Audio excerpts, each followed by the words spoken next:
Hello students, कैसे हैं सभी लोग। कल की क्लास में हमने पढ़ा था सदिश राशियों के बारे में। सदिश राशियां या वेक्टर क्वांटिटीज़ क्या होती हैं। इसके बाद हम सदिश राशियों में बलों के संयोजन पर आए थे।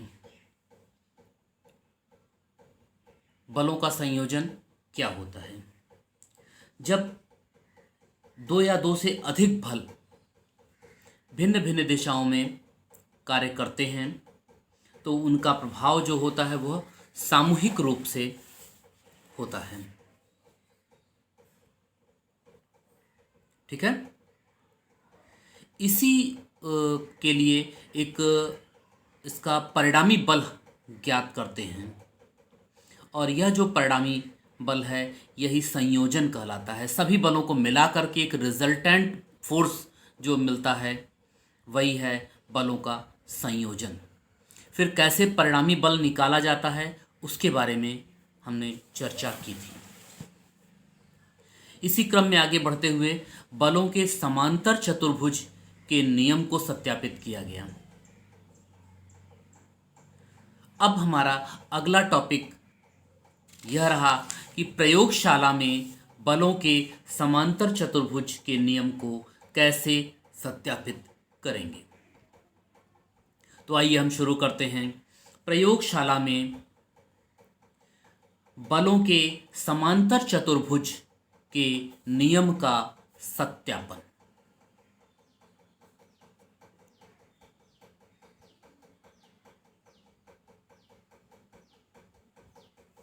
अब इसके लिए हम क्या करेंगे।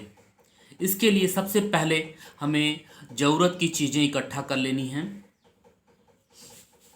उसमें है एक लकड़ी का बोर्ड, आपकी स्क्रीन पर है एक लकड़ी का बोर्ड, ये टंगा हुआ दिख रहा है। लकड़ी का बोर्ड टंगा हुआ दिख रहा है आपको, ठीक है। ऊर्ध्वाधर मतलब दीवार पर टंगा हुआ है। इसमें पिनों की सहायता से हम कागज लगा देते हैं। ओके।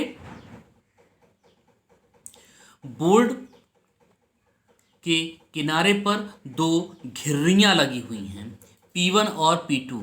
ये रहा P1 और ये रहा P2। घिर्री का मतलब होता है कि जैसे आप लोग सभी कुआं तो जरूर देखे होंगे।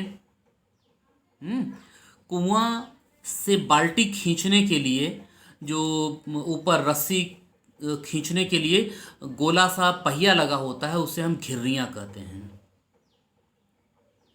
यही उसी तरह की चीज़ें छोटी छोटी घिर्रियां इसमें P1 और P2 के रूप में लगी होती हैं। ओके। किसी बिंदु O पर 3 डोरे बांध लिए जाते हैं। किसी बिंदु O पर, ठीक है, जिसमें एक डोरा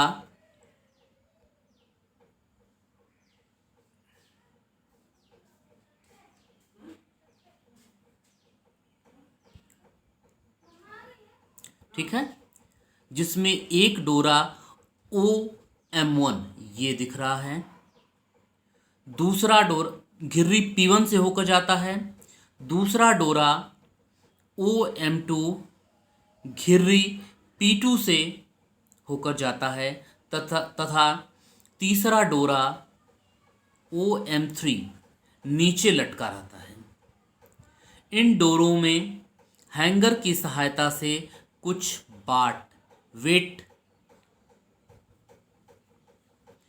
वेट हम बांध लेते हैं। आपको वेट दिख रहा होगा। इन सभी डोरों में M1, M2, M3, इन सभी डोरों में हैंगर की सहायता से हम कुछ बटखरा जिसको कहते हैं, बाट या वेट बांध देते हैं और इस प्रकार संतुलित कर दिए जाते हैं कि O बिंदु बोर्ड के बीच में रहे। ठीक है, इसका संतुलन हम ऐसा बनाते हैं कि ओ बिंदु जो है वो बोर्ड के बिल्कुल बीचों बीच में रहे। फिर डोरों के पीछे समतल दर्पण की पट्टी रखकर उसमें डोरे का प्रतिबिंब देखकर दो दो बिंदु अंकित कर लेते हैं, जिनकी सहायता से बलों की दिशा ज्ञात की जाती है। दो दो बिंदु आपको दिख रहे हैं, ये जो गोला किए हुए बिंदु हैं, एक ये और ये दो दो बिंदु अंकित कर दिए जाते हैं, जिनकी सहायता से बलों की दिशा ज्ञात की जाती है। फिर कागज को हटाकर इन बिंदुओं को मिलाकर रेखाएं OP1, OP2 तथा OM3, OP1, OP2 तथा OM3 खींच लेते हैं। ठीक है, इतना काम कर लिया। अब क्या करेंगे, M1 M2 पर लटकाए गए भारों के अनुसार जितना हमने भार लटकाया है उसी के अनुसार एक उचित पैमाना मानकर इन रेखाओं में से OA OB भुजाएं काट ली जाती हैं। OA और OB भुजाएं काट ली जाती हैं। अब काट कर क्या करेंगे, OA OB भुजाएं काटकर एक समांतर चतुर्भुज OACB, ये दिख रहा है OACB, एक समांतर चतुर्भुज OACB का निर्माण कर लेते हैं। फिर OC को भी मिला देते हैं। OC को भी हमने मिला दिया। चूंकि P तथा Q बल व तीसरे बल R1 जो नीचे की ओर दिख रहा है, PQ आपको दिख रहा है, PQ दोनों साइड में लगे हुए हैं। P तथा Q बल, एक मिनट, फिगर में साफ नहीं दिख रहा है,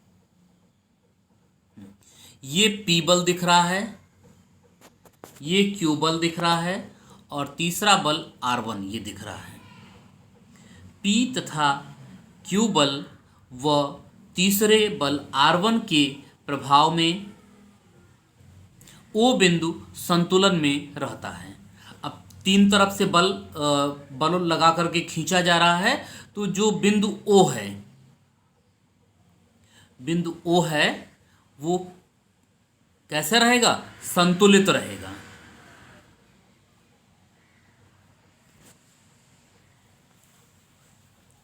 O बल संतुलित रहता है। अतः स्पष्ट है कि P तथा Q का परिणामी बल R व R1, R दिख रहा है, R ऊपर की ओर, R1 नीचे की ओर,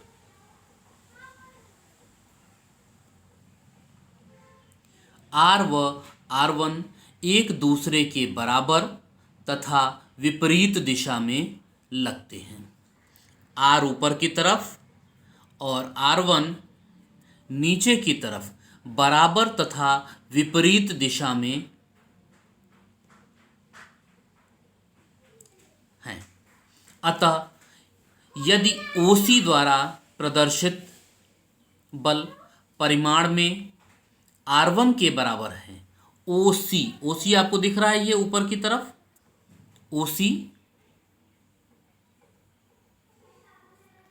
OC द्वारा प्रदर्शित बल परिमाण में R1 के बराबर तथा दिशा में उसके विपरीत हो तो बलों के समांतर चतुर्भुज के नियम का सत्यापन हो जाता है। बलों के समांतर चतुर्भुज के नियम क्या था? बलों के समांतर चतुर्भुज का नियम कहता है कि यदि किसी एक बिंदु पर एक साथ कार्य कर रहे दो बलों को परिमाण और दिशा में एक चतुर्भुज की दो आसन्न भुजाओं द्वारा व्यक्त किया जाए तो उनका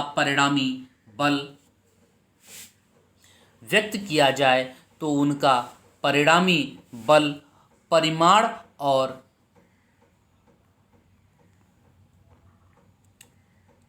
दिशा में चतुर्भुज के उस विकर्ण द्वारा प्रदर्शित किया जाता है जो उस उभयनिष्ठ बिंदु से गुजरता है। ये आपको कल बताया गया था कि बलों के समांतर चतुर्भुज का नियम क्या होता है। वही चीज यहां कह रहा है कि R1 तथा R2 R तथा R1 एक दूसरे के बराबर होंगे तथा विपरीत दिशा में होंगे, क्योंकि यदि OC द्वारा प्रदर्शित बल R परिमाण में R1 के बराबर तथा दिशा में बिल्कुल उसके विपरीत प्राप्त हो तो इस प्रकार बलों के समांतर चतुर्भुज के नियम का सत्यापन हो जाता है।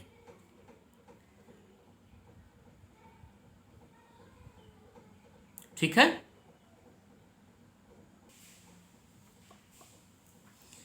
अगला टॉपिक है आपका बलों के त्रिभुज का नियम। अभी चल रहा था बलों के समांतर चतुर्भुज का नियम, अब बात हो रही है बलों के त्रिभुज का नियम। क्या है? यदि एक बिंदु पर कार्य करने वाले तीन बल परिमाण और दिशाओं में क्रमानुसार किसी त्रिभुज की भुजाओं से प्रदर्शित किए जाएं तो वे संतुलित होते हैं, अर्थात वे तीनों बल उस बिंदु को संतुलन में रखते हैं। मान लीजिए दो बल P तथा Q परिमाण तथा दिशा में दो रेखाओं OA तथा OB द्वारा व्यक्त किए गए हैं। चतुर्भुज OACB दिख रहा है स्क्रीन पर। OACB को पूरा करने पर उसका विकर्ण OC उन बलों P तथा Q के परिणामी बल R को व्यक्त करता है। चित्र आपने देख लिया, स्क्रीन पर आपके है। मान लिया दो बल P तथा Q हैं जो कि OA और OB को दिखा रहे हैं। अब हम चतुर्भुज को पूरा करते हैं OC और BC को मिलाकर के एक चतुर्भुज का निर्माण हो जाता है OACB। इसका जो विकर्ण है OC यह रिजल्टेंट फोर्स या परिणामी बल को व्यक्त करता है।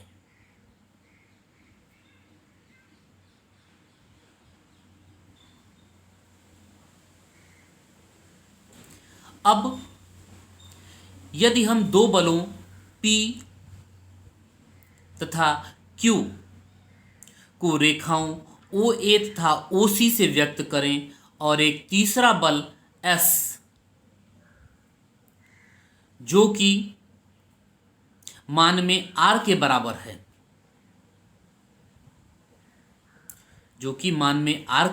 है, CO की बढ़ी हुई दिशा में लगाएं।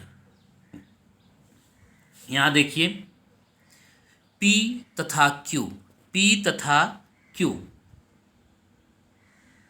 रेखाओं को OA OC से व्यक्त करें और तीसरा बल S जो कि मान में R के बराबर है।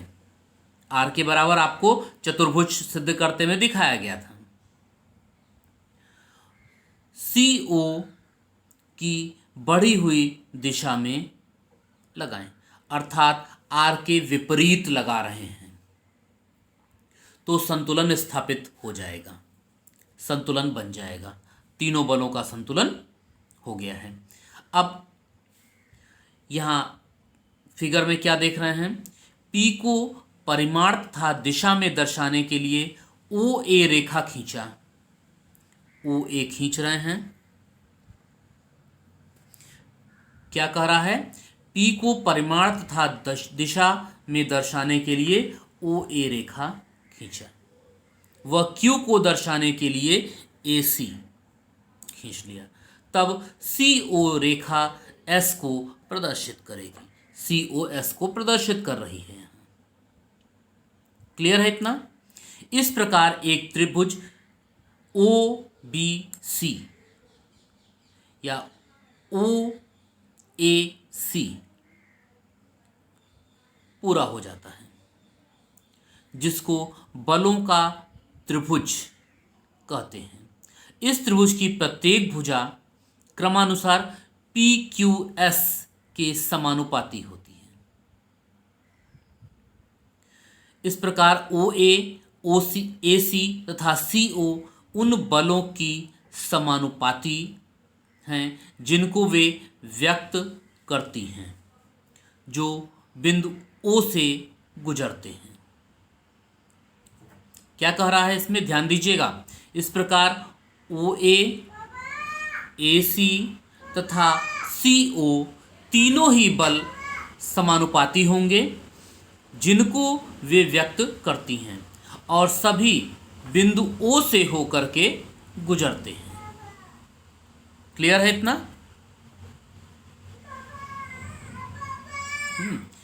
यह ध्यान रखना चाहिए कि बलों का त्रिभुज तभी बनाया जा सकता है जबकि तीनों बल एक ही बिंदु पर कार्य कर रहे हों। ये ध्यान रखने वाली बात है बच्चों कि बलों का त्रिभुज तभी बनाया जा सकता है जब कि तीनों बल एक ही बिंदु पर कार्य कर रहे हों, अन्यथा की स्थिति में हम बलों का त्रिभुज नहीं बना सकते हैं। इसके अतिरिक्त तीनों बलों को उन्हीं दिशाओं में कार्य करना चाहिए जो क्रमशः एक के बाद एक आते हैं, अर्थात एक के बाद एक आने का मतलब हुआ कि O से बल चल रहा है A की तरफ, A से C की तरफ और C से O की तरफ वापस आ रहा है, तभी बलों का त्रिभुज बन पाएगा। इस प्रकार बलों के त्रिभुज का सत्यापन होता है। इस प्रकार हम कहते हैं कि यह बलों के त्रिभुज का नियम है। क्लियर है? बलों के त्रिभुज के नियम के बाद बलों के का वियोजन।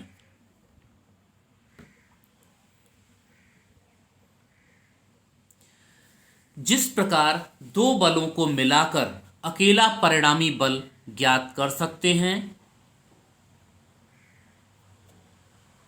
जिस प्रकार दो बलों को मिलाकर अकेला परिणामी बल ज्ञात कर सकते हैं, ठीक उसी प्रकार एक अकेले बल को दो ऐसे बलों में वियोजित किया जा सकता है जिसका संयुक्त प्रभाव दिए हुए बल के बराबर हो। इन बलों को दिए हुए बल का घटक कहते हैं। अभी हमने क्या किया था, बलों का संयोजन किया था। अब हम वियोजन करेंगे। संयोजन और वियोजन समझने की कोशिश करिएगा। संयोजन मतलब मिलाना, वियोजन मतलब अलग करना। अभी हम बात कर रहे थे कि दो बलों को मिलाने के बाद रिजल्ट जो फोर्स आता है, रिजल्टेंट फोर्स, परिणामी फोर्स क्या होता है, ये बलों का संयोजन था। अब हम बात कर रहे हैं कि जब दो बल जब एक अकेले बल को दो अलग अलग बलों में वियोजित कैसे किया जाए। इसके लिए मान लेते हैं कि कोई बल R आपकी स्क्रीन पर है, कोई बल R रेखा OC द्वारा प्रदर्शित किया गया है। उसके घटकों का मान थीटा कोण बनाते हुए ओ ए दिशा में तथा उसके लंबवत दिशा ओ बी हमें ज्ञात करना है।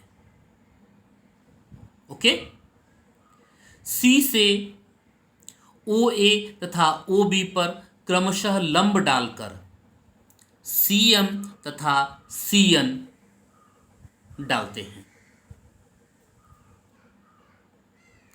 ठीक है, इस प्रकार ओ सी के घटक बल ओ एम, जब ये चतुर्भुज बन गया तब ओ सी के घटक बल ओ एम तथा ओ एन होंगे। क्लियर है इतनी चीज? ये फिगर कैसे बन गया, फिगर क्लियर है आप सभी को? एक बात फिर से सुनिए। माना कोई बल आर ओ सी द्वारा प्रदर्शित किया जाता है, उसके घटकों का कोण थीटा बनाती हुई ओ ए दिशा में तथा उसके लंबवत ओ बी हमें ज्ञात करना है। सी से ओ ए पर ओ एम तथा ओ बी पर ओ एन लंब डाल दिया। इस प्रकार ओ सी के घटक क्या हो गए? ओ एम और ओ एन। इतनी चीजें क्लियर हैं? इसके बाद अब हम आते हैं त्रिभुज ओ सी एम में।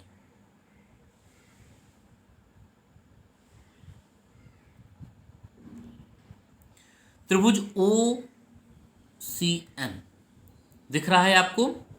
कॉस थीटा, कॉस थीटा बराबर क्या होता है? आधार बटे कर्ण। आधार कितना है? ओ सी, सॉरी, कॉस थीटा बराबर, हाँ, आधार बटे कर्ण। आधार कितना है? ओ एम, कर्ण कितना है? ओ सी। तो क्या हो गया ये? Cos theta is equal to O C, O M upon O C. ये दिख रहा है? या O M is equal to O C cos theta, और ओ सी किसके बराबर है? आर के बराबर है। ओ सी पर कौन सा बल लग रहा है? आर बल लग रहा है। तो ये क्या हो जाएगा? R cos theta. वहीं जब हम साइन थीटा की बात करेंगे, साइन थीटा बराबर क्या होता है? लंब बटे कर्ण। लंब कितना है? सीएम, और कर्ण ओसी। तो सीएम अपॉन ओसी। सीएम को हम लिख सकते हैं क्या? ओ एन लिख सकते हैं। तो आइए लिख देते हैं ओ एन अपॉन ओ सी। अब ये क्या हो जाएगा? ओ एन बराबर ओ सी साइन थीटा। ओ सी आर के बराबर है, तो ये भी क्या हो गया? Are sine theta. क्लियर है इतनी चीज? अतः किसी बल आर के लंबवत दिशाओं में घटक आर कॉस थीटा तथा आर साइन थीटा होते हैं। इतनी चीजें क्लियर हो गई बच्चों आपको कि जब हम घटक बलों को निकालेंगे, बलों का वियोजन करेंगे, बलों को तोड़ेंगे, तब जो घटक बल आते हैं वो हम कैसे प्राप्त करते हैं। हमारे पास सूत्र मिल गया हमें। ओ एम के लिए आर कॉस थीटा और ओ एन के लिए आर साइन थीटा। इतनी चीजें क्लियर है बच्चों? इतना होने के बाद अब हम देखते हैं हमारे दैनिक जीवन में बलों के संयोजन और वियोजन के कुछ उदाहरण क्या हैं। ये आपके लिए होमवर्क है। पहला, रोलर। आप इसको पढ़िएगा क्या होता है, फिर क्वेश्चन पूछिएगा। तस्वीर टंगी हुई है, मेरे पीछे भी दिख रही होगी। टंगी हुई तस्वीर साइकिल के पैडल पर जो दबाव हम डालते हैं, ये सब हमारे दैनिक जीवन के प्रभाव हैं। क्लियर है बच्चों? इसके बाद हम कल की क्लास में चर्चा करेंगे गुरुत्व केंद्र पर। गुरुत्व केंद्र क्या होता है आप पढ़ करके आइएगा। गुरुत्वाकर्षण बल क्या होता है, गुरुत्व केंद्र क्या होता है, आप इसको पढ़ करके आइएगा, फिर हम इस पर चर्चा करेंगे। तब तक के लिए धन्यवाद।